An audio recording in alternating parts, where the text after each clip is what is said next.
Christophe, à toi. Oui, bonsoir à tous. Donc, Christophe Adol, je suis conseiller consulaire sortant, hein, donc élu avec Samy sur la même liste de gauche il y a donc 6 ans. J'ai repris le mandat effectivement en cours de route suite à un désistement sur la liste, dans un contexte difficile, puisque au moment où je prenais mon mandat, c'était le début de la pandémie, c'était le Brexit, donc des sujets qui nous ont pas mal mobilisés, comme le disait Catherine. Je suis enseignant donc au lycée français Charles de Gaulle depuis maintenant une quinzaine d'années, après un début de carrière à l'étranger, puisque j'ai enseigné au Maroc, en Haïti et pas loin d'ici, en Écosse, il y a quelques années. Donc, je suis aussi représentant des personnels au conseil d'établissement du lycée français. Je suis responsable syndical donc pour le Royaume-Uni.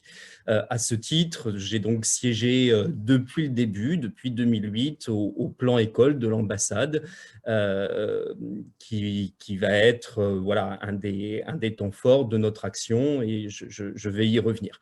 Donc à ce titre, j'ai suivi bien sûr particulièrement les questions d'éducation, hein, questions qui constituent un enjeu central pour la communauté française au Royaume-Uni, et qui se trouve être au cœur des compétences des conseillers des Français de l'étranger.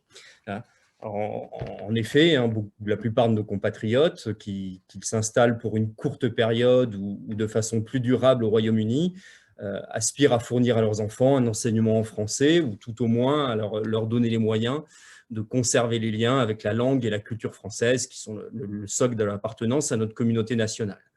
Donc, pour des parents dans ce cas-là, il y a 4 possibilités qui s'offrent pour leurs enfants: soit les scolariser dans un établissement homologué par le gouvernement français, comme le lycée Charles de Gaulle, mais il y en a une quinzaine d'autres sur le Royaume-Uni, soit les inscrire dans un établissement britannique qui propose une filière bilingue, soit leur faire suivre des cours de français dans une école flamme, hein, qu'on appelle aussi les petites écoles du samedi.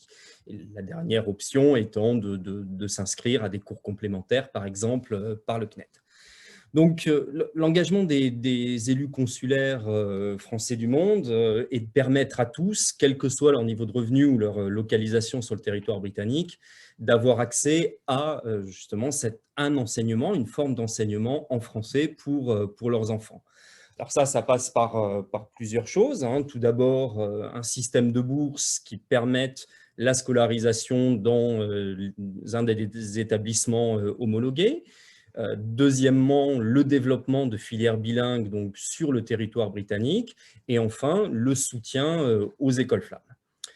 Pour tout ça, donc les conseillers français du monde vont s'engager pour une relance du plan école qui a été mis en sommeil depuis 2 ans, après des résultats positifs, notamment la création de 2 nouveaux établissements à Londres.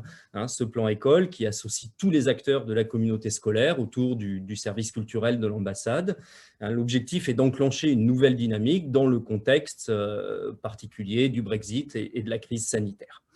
Notre idée centrale est que l'enseignement en français pour nos compatriotes n'est pas seulement une option, mais doit être un droit pour tous.